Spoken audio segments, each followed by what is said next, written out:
being on a downward slope of a prison sentence, especially because at this point in time in the story, I had already served 15 years. 15 years of a 17-year sentence, and I had worked my way down to a level 2. And I'll be honest with you, I had became an adjutant there. Over the years, I had learned the laws, the rules, the regulations, and some say I helped free a certain number of individuals. But more importantly, I think my role was behind those walls, being an inmate advisor and one that fought for the rights of those that were incarcerated while we were still in prison.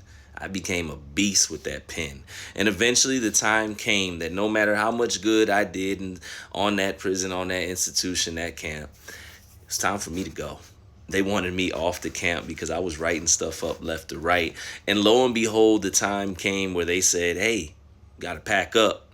I said, where am I going? They said, a level 1. I said, what? And what was ironic about this was I was told my whole prison sentence that I couldn't go, and I was not prepared.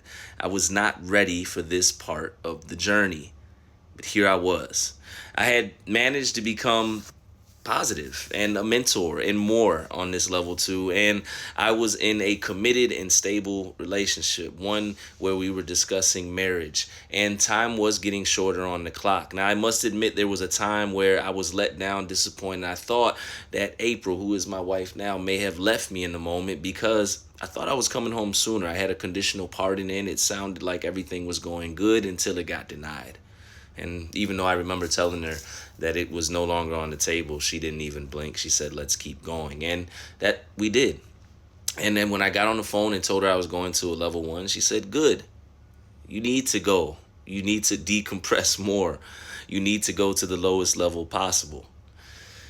Here we were, getting sent to a level 1, Camp 17. I'll never forget it. There's a difference between prisons and correctional centers and road camps. This was a new culture, a new lifestyle, a new thing altogether that I was not used to. But yet, I'm not gonna lie, I was kind of happy to get off St. Bride's nonetheless. There was still drama up there, gang politics, and more. And not to mention, the institution stayed locked down more than often because it's fights all the time. It just happened. It just is what it was. So here I was, Camp 17, a 2-pod facility with 54 beds on each side, 3 phones, and 1 toilet, 1 sink. Man, I won't take it there, but I'll say it was like being in the hull of a ship. I remember walking into that place and thinking to myself, oh my goodness, here we go. It was a totally different atmosphere. Everything was within one building.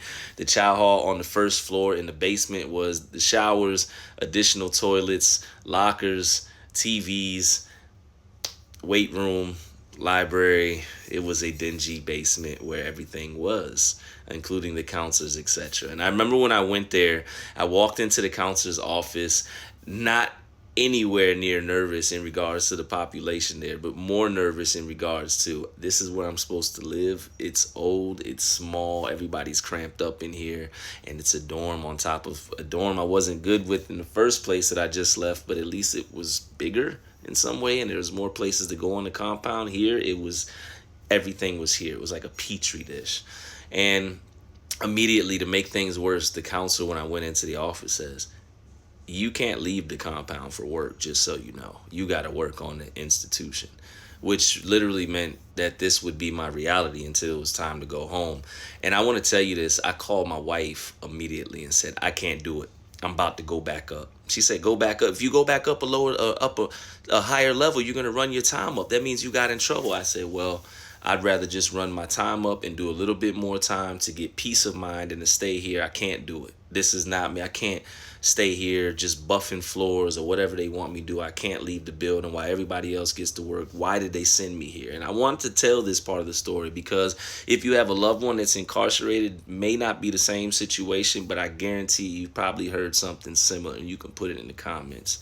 For guys that are coming down from long-term periods of incarceration, it gets scary, tricky, and the adjustment period causes anxiety to rise. Whether it's a good thing or a bad thing, everybody should embracing the fact that they're getting closer to the door and freedom is on the horizon. Everybody should be fighting to get to a lower level because the goal is to have as much freedom as possible. But in this case, I was cooped up. It was almost like somebody got me sent there from DOC headquarters just to like tuck me away. And here I was. And it was time to adjust. It would be a new situation altogether. But I was grateful for it. My wife definitely, well, currently now wife, but then girlfriend became fiance, was happy regardless, how I felt in the moment. And I think that mattered more. She was a little bit more at ease, and it represented to her me being closer to the door, me being closer to the freedom, and us having an actual chance of what we've been talking about, to actually live it out. So, I dealt with the frustration after talking to her two, three times and her explaining to me just that, her feelings towards it and why I should stay there. Because I loved her, I toughed it out. I had waited all day to unpack my stuff, and I finally walked in. I think the COs were nervous because they didn't know if I was going to end up kirking out or something, or having a flashback or what. I don't know, the way they were looking. And when I finally unpacked my stuff, they were relieved and came over to my bunk and say, well, we just wanted to make sure you were going to stay. They had received word that I was probably the only one on the camp, especially at this time, with the charges that I had, and had that done that many times. And they briefed those COs, etc., because you can't deal with everybody the same in the institution. Though I was cool, I was laid back, I was just frustrated. But I'm glad I toughed it out, and this would become the beginning of my level 1 years on prison. I was almost there to the finish line, but I'd have to get through this level 1 thing in order to get home. So here we go.